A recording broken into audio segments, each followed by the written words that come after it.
As the Fort Hood investigation continues, experts are meeting in Hartford right now. They're taking part in a conference aimed at helping returning veterans get the benefits they've earned, but not just any veterans. News 8's Ken Pierce live in Underhaven Newsroom this noon with more on who is being targeted here. Ken. And Keith, we're talking about veterans who've gotten in trouble with the law. This conference is for people who work in the justice system to make sure they help veterans get the benefits they have earned, even if they're behind bars. Honoring America at the beginning of a conference to help those who served in uniform, who now find themselves in a different kind of uniform serving time. They may not know what benefits they're eligible for.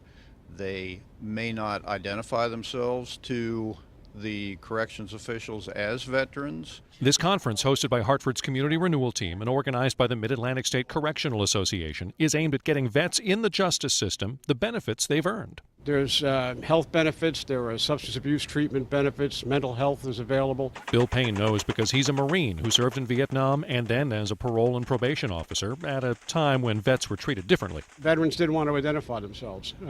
There were counselors who would suggest that you not mention that you were in the military service if you were applying for jobs. Now, a lot has changed since the Vietnam era, and today most Americans welcome home veterans as the true heroes they are, but more needs to be done, and the latest example of that may have just happened in Texas. Wednesday afternoon, an Iraq War veteran opened fire on fellow soldiers at Fort Hood, killing 3, then himself. He was being evaluated for PTSD.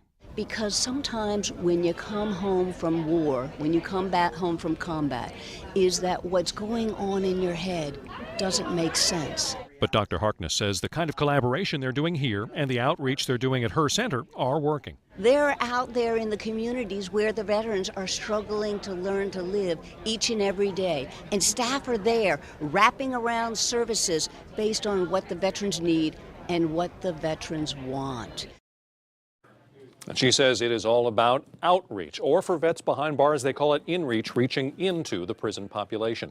Live in the New Haven newsroom, I'm Kent Pierce. Keith, back to you.